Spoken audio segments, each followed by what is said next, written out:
Hello guys, இந்த வீடியோவில் நம்ம எதை பற்றி பார்க்க போகிறோம்னா கோட் படத்தோட ட்ரைலர் டேட்டை மாற்றிருக்காங்க. அது என்னைக்குன்னு தான் பார்க்க போகிறோம். ஸோ வாங்க வீடியோக்குள்ளே போகலாம்.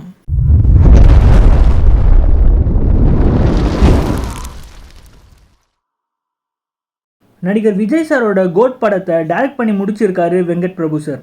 இந்த படத்தில் தளபதி விஜய் மட்டும் இல்லாமல் பிரசாந்த், பிரபுதேவா, அஜ்மல், ஸ்னேகா, மீனாட்சி சௌத்ரி மற்றும் லைலா போன்றவர்கள் லீட் கேரக்டரில் நடிச்சிருக்காங்க. இது மட்டும் இல்லாமல் த்ரிஷா, சிவகார்த்திகேயன், வெங்கட் பிரபு கேமியோ ரோலில் நடிச்சிருக்காங்கன்னு சொல்லப்படுது. இந்த படம் மிகப்பெரிய எதிர்பார்ப்பில் இருக்குது. இந்த படத்துக்கு யுவன் சங்கர் ராஜா இசையமைச்சிருப்பாரு. இந்த படத்துல இருந்து ஆல்ரெடி 3 பாடல்களை ரிலீஸ் பண்ணியிருந்தாங்க. ஆனால் சாங்ஸ் எதுவும் அந்த லெவலுக்கு ரீச் ஆகலை.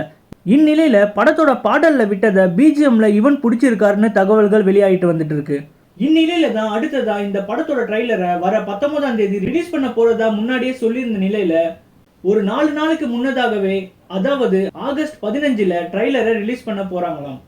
இந்த படம் பேன் இந்தியா படமும் உருவாகி இருக்க நிலையில ஆகஸ்ட் 15 ட்ரைலரை ரிலீஸ் பண்ணா அது கண்டிப்பா நல்ல ரீச் ஆகும்னு ப்ரொடக்ஷன் டீம்ல திட்டம் போட்டு இருக்கிறதா தகவல்கள் வெளியாகிட்டு வருது. மேலும் படத்தோட பாடல்கள்ல தவற விட்டதை வர ட்ரைலர்ல பிடிக்கணும்னு வெங்கட் பிரபு தயாரிப்பு தரப்புல சொல்லி இருக்காராம்.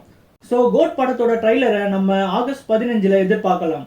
சரி, ஓகே கைஸ், இந்த வீடியோ உங்களுக்கு பிடிச்சிருந்தா லைக் மற்றும் சப்ஸ்கிரைப் பண்ணிடுங்க. இன்னொரு இன்ட்ரெஸ்டிங்கான வீடியோவில் சந்திப்போம். நன்றி, வணக்கம்.